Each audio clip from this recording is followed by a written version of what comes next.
All right, so in this series, we're going to cover 4 or 5 different examples here on how to solve trigonometric equations. So I was nerding out a little bit as I was digging into this work, and I wanted to make sure that we're drawing connections to the work that you've done previously in algebra. So essentially, when you have this equation, 1/2 times sine of theta is equal to negative square root of 3 over 4, what we want to do is we want to do whatever we can to get that sine of theta to stand alone. Because then what I'm going to do is I'm going to show you how to connect that work to the unit circle to identify what your theta value is. And it's important to remember that theta can be written in degrees or in radians. So as it's indicated here in this problem, they want the angle measurement in radians. And there's some significance here behind this interval notation, because if you recall, when we have a bracket on the interval, that means it includes that value. So we're going to include 0 in our theta value. And then on the upper limit, we have 2 pi, but that's enclosed by a parenthesis. So that means we're not going to include 2 pi in this particular solution set. And there's a reason behind that. Because if you look at the unit circle here, pi is 180 degrees and 2 pi is 360 degrees, which essentially gets us back to 0.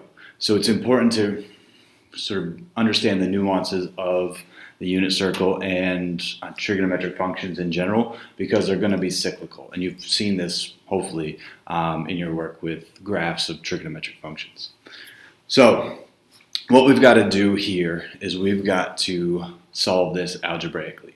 So we have 1/2 times sine of theta. You can say that sine of theta divided by 2, or what we can do is we can multiply both sides of the equal sign by the reciprocal of that 1/2.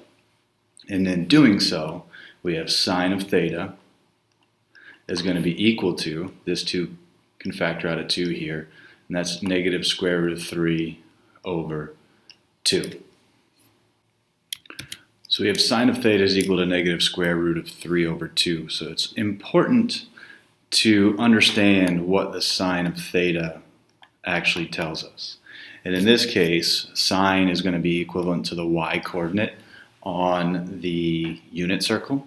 So what we need to do is we have sine of theta is equal to a negative square root of 3 over 2.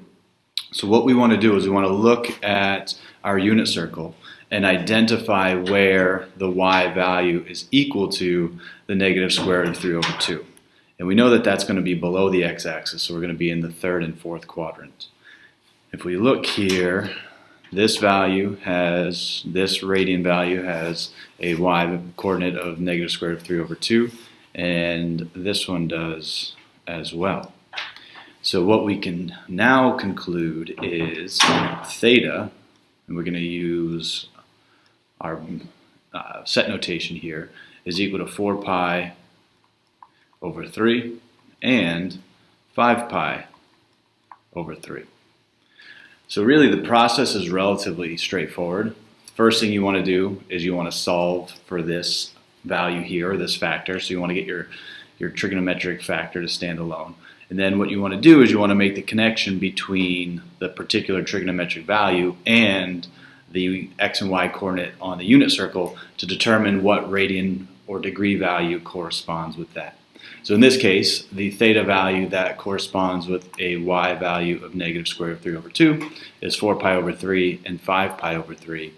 And then just to dig it a little bit deeper, that's essentially 240 degrees and 300 degrees.